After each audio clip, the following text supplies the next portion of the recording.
Hello friends, this is BS academy classes presented by Sandeep. तो students, आज की class में हम CBSE यूसेट का एक पेपर सॉल्व करेंगे। ओके स्टूडेंट्स, तो जो स्टूडेंट्स मेरा वीडियो पहली बार देख रहे हैं, I give my brief introduction. My name is Sandeep. I did my MTech in computer science. After that, I have a work experience as software engineer of 2 years. I also qualified CSIR exam as a JRF in engineering science stream. I also qualified CBSE UGC NET exam as JRF 3 times, and right now I'm working as a research scientist post. तो students, जो हम question paper solve करेंगे, ये question paper हम paper number 1 को solve करेंगे और ये 2017 में क्वेश्चन पेपर आया था, यानी ये अभी हुआ है 22 जनवरी 2017 में क्वेश्चन अभी हुआ है सॉल्व, उसको करेंगे। ओके स्टूडेंट्स, तो सबसे पहले हम जो टॉपिक ले रहे हैं, डेटा इंटरप्रिटेशन का पेपर ले रहे हैं। इसके बाद जो भी क्वेश्चन पेपर में जो टॉपिक आए थे उसके हम सेपरेट वीडियो क्रिएट करेंगे आप लोगों के लिए।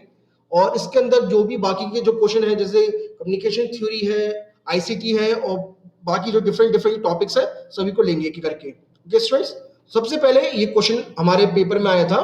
तो देखिए, पहले डेटा है, तो डेटा को हम पहले एनालिसिस कर लें।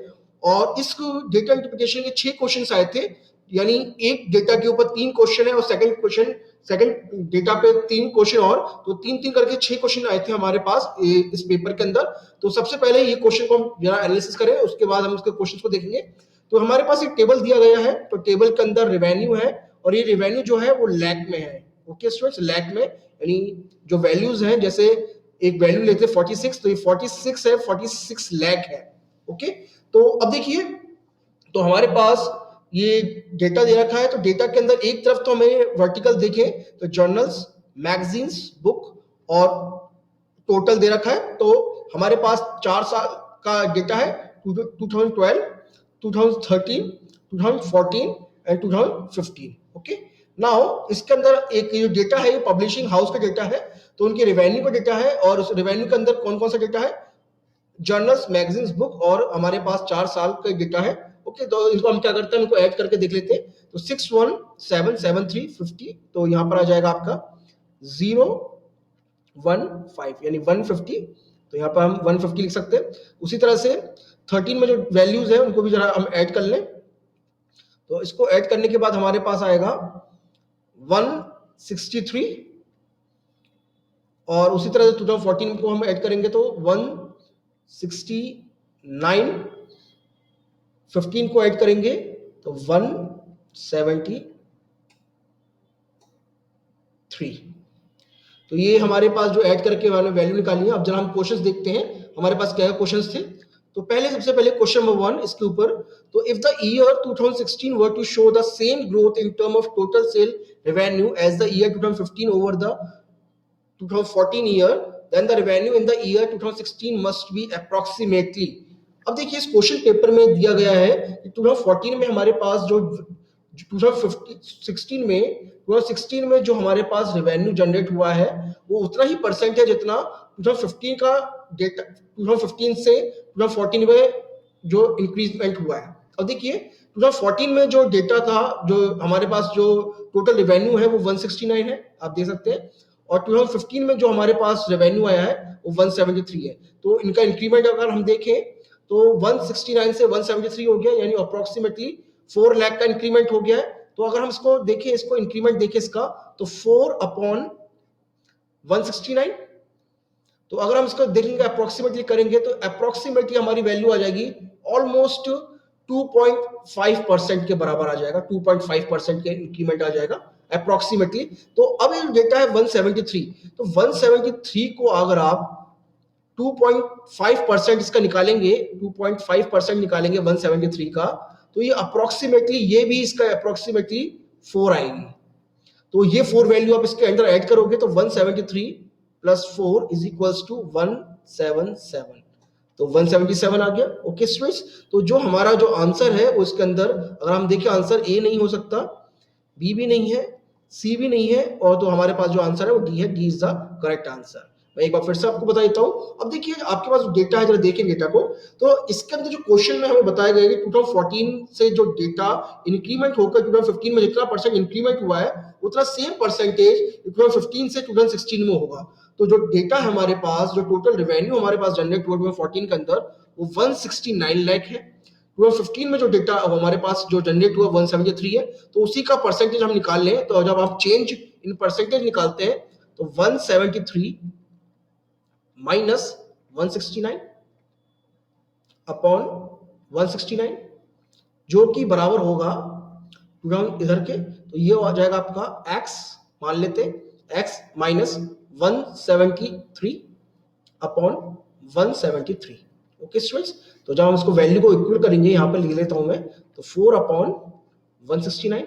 तो जब इसको आप x की वैल्यू को निकालेंगे, यहाँ से x की वैल्यू को जब निकालेंगे तो x की वैल्यू आपकी 177 यहाँ पर आ जाएगी। डायरेक्ट यहाँ से आप निकाल सकते हैं। तो इसको ऐसे भी कर सकते हैं, इसको पहले मेथड से भी कर सकते हैं। तो मैंने 2.5% निकाल दिया जो कि 4 की इक्वल है, D is the correct answer. Next question, question number second.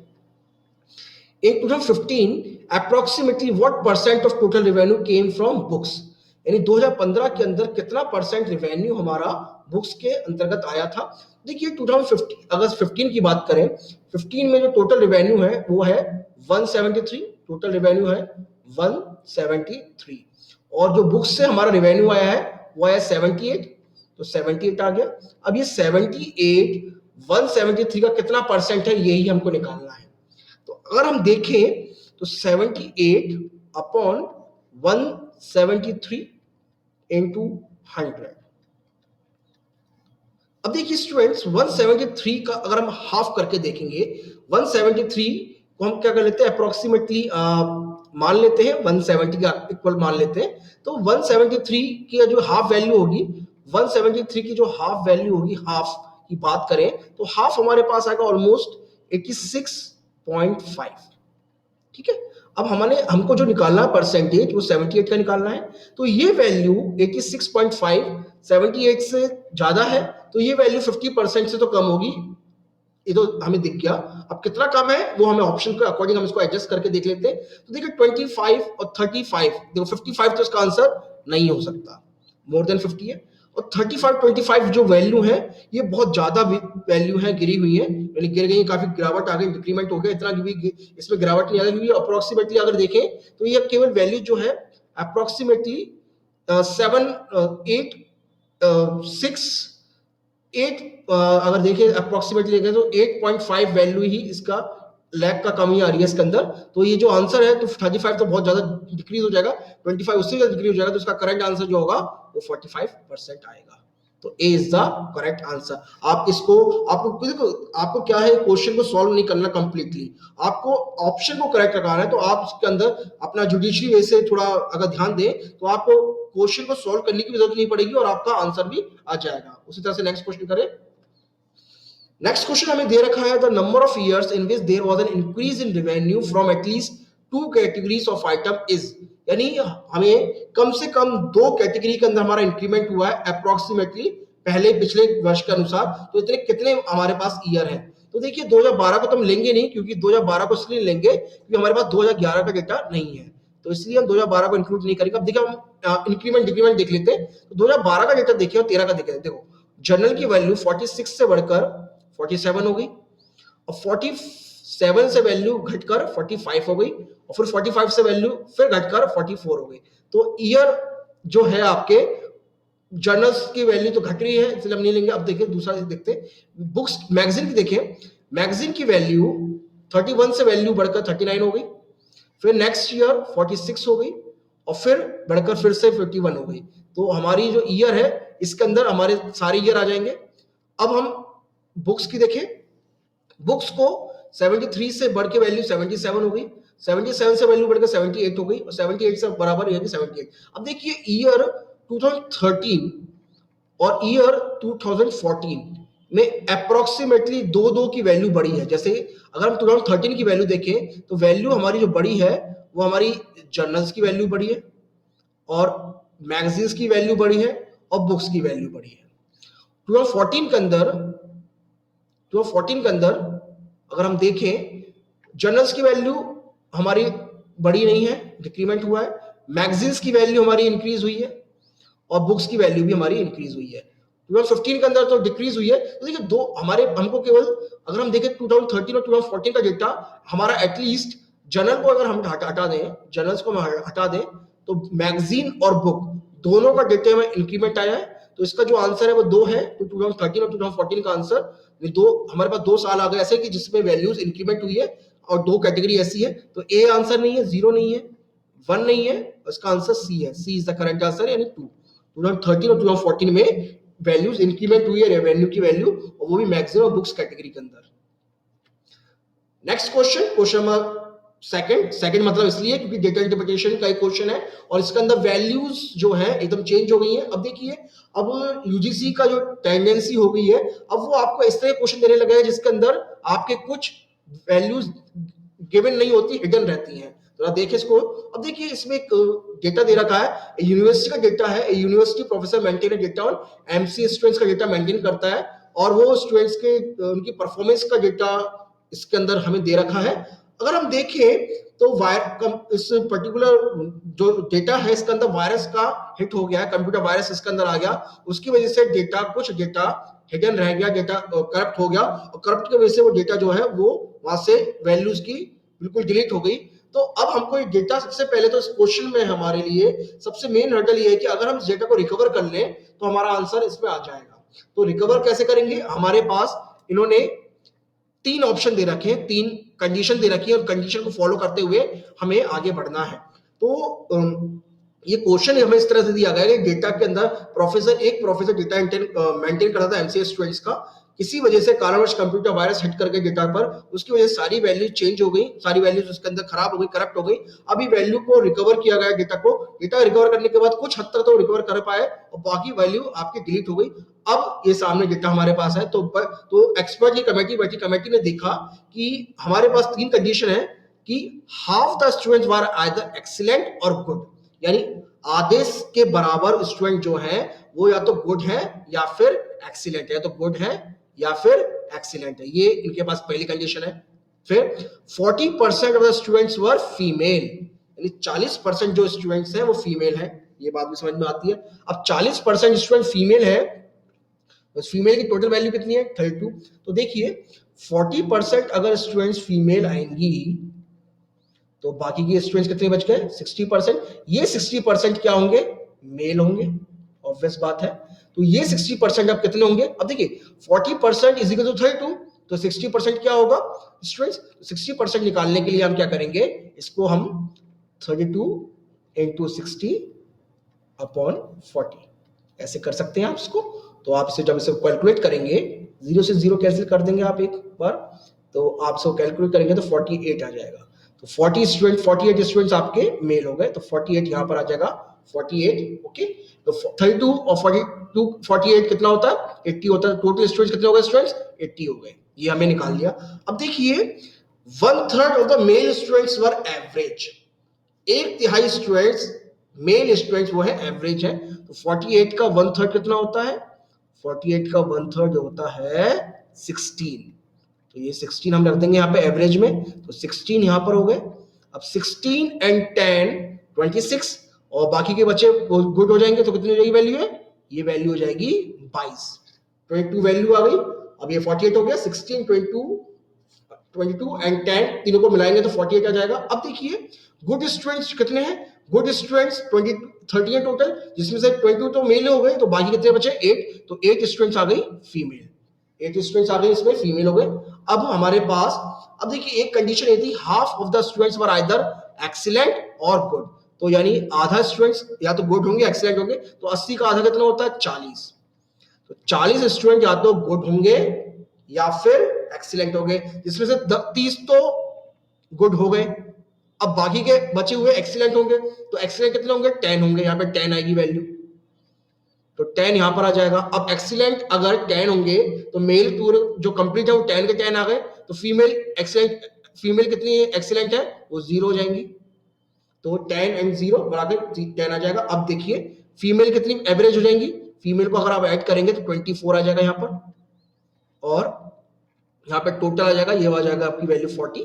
तो ये डेटा हमने भर दिया इस तरह से, तो 40 16 22 16 22 24 डेटा को हम भर चुके हैं, तो डेटा क्या है जरा हम नेक्स्ट पेज में देखें। तो डेटा को हमने भर के हमने ये डेटा निकाला, तो 16, 24, 40, 22, 8, 30, 10, 0, 10, तो ये डेटा को हमने निकाल दिया। अब हमें इस क्वेश्चन को करना बहुत आसानी होगी, हम आराम से इस क्वेश्चन को अब कर सकते हैं। तो हमें बताना है approximately what proportion of good students are male. अब आपको बताना है कितने परसेंट या कितना प्रोपोर्शन जो गुड स्टूडेंट्स हैं उनके अंदर मेल है, ये बताना है। अब देखिए गुड स्टूडेंट्स की बात करें तो टोटल गुड स्टूडेंट्स हमारे पास 30 हैं।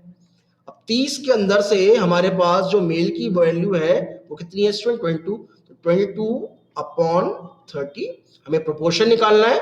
तो जब आप उसको कैलकुलेट करेंगे तो आपकी वैल्यू आएगी 0.7333, इस तरह से बढ़ती रहेगी। तो आप इसको जब कैलकुलेट करेंगे एग्जैक्ट वैल्यू निकालेंगे तो 0.73, तो ये आंसर है 0.73, यानी ए गलत है, 0.73 यानी B is the correct answer, 0.73 is the correct answer. Next question, question number second, how many female students are excellent, ये निकालना है। अब देखिए एक्सीलेंट में अगर हम देखें टोटल एक्सीलेंट्स की वैल्यू कितनी है स्टूडेंट्स, 10 है, जिसमें से 10 के 10 कौन है, ये सारे के सारे मेल हैं, अभी मैंने बताया था आपको। अब मेल 10 है तो फीमेल कितनी है, फीमेल की वैल्यू 0 है, तो एक भी वैल्यू एक्सीलेंट नहीं है स्टूडेंट्स, फीमेल स्टूडेंट, तो A is the correct answer, A is the correct answer. इसका एक्सप्लेनेशन मैं दे चुका हूं, क्यों ये 0 वैल्यू आई है, आप एक बार देख लीजिएगा रिवाइंड करके वीडियो को, आपको समझ में आ जाएगा। Next question, what proportion of female students are good, what proportion of the female students are good. अब पहले फीमेल स्टूडेंट्स की संख्या देखिए, फीमेल स्टूडेंट्स की अगर हम वैल्यू देखें, फीमेल स्टूडेंट्स की 32 है। अब इनमें से गुड कितनी है, गुड की वैल्यू देखें, फीमेल में गुड की वैल्यू अगर देखें तो फीमेल में गुड की वैल्यू है 8, ओके, तो इसका प्रोपोर्शन निकालते हैं 8/32, 8/32 को जब आप कैलकुलेट करेंगे 1/4, 1/4 को फर्दर आप कैलकुलेट करेंगे तो 0.25, ओके, तो इसमें जो आंसर है B is the correct answer, 0.25। अब देखिए स्टूडेंट्स इस तरह क्वेश्चन जो होते हैं बहुत सिंपल होते हैं, आपको जो मेन फोकस करना है, अपना जो क्वेश्चन का फोकस करना है वो डेटा के, जो डेटा हमारा जो हिडन था, डेटा हमारा जो रिकवर नहीं हो पाया था, यानी जो उसके अंदर मिसिंग वैल्यूज थी, अगर हम मिसिंग वैल्यूज को फाइंड आउट करने के लिए कोई तरीका देख ले तो हमारा क्वेश्चन पूरा का पूरा हो जाए, कंप्लीट हो गया है ना। तो इस तरह के क्वेश्चंस में हमें इस तरह का ही फोकस करना पड़ता है। तो जो इस तरह की जो वैल्यू होती है, मिसिंग वैल्यू होती है, जो मेनली जो क्वेश्चन पूछे आते हैं वो मिसिंग वैल्यू को रिकवर करने के लिए क्वेश्चन पूछे आते हैं, ओके स्टूडेंट्स। तो देखिए हमारे पास 6 क्वेश्चन आए थे, ये 6 क्वेश्चन को मैंने सॉल्व कर दिया, ओके। तो अगर आप देखिए आप इनको चाहें तो कैलकुलेट करके देख सकते हैं, आप इनको अपने आंसर मैच करा सकते हैं, और आपको फिर भी कोई डाउट है तो और कोई क्वेरी है तो आप मेरे को मेल कर सकते हैं sandeep2006@gmail.com, ओके स्टूडेंट्स। तो ओके स्टूडेंट, अगर आप फिर भी आपको कोई डाउट है you can mail me, and और आपको इसके अंदर हमने कोशिश करी है कि हम इस पे एरर लेस एकदम सॉल्यूशन प्रोवाइड करें। अब इसके बाद डेटा इंटरप्रिटेशन के बाद जो भी हमारे डिफरेंट सेक्शन बच गए हैं हम उनको जल्दी से आपके सामने वीडियो को आपके सामने लॉन्च कर देंगे। तो please subscribe our channel for more videos. Thank you.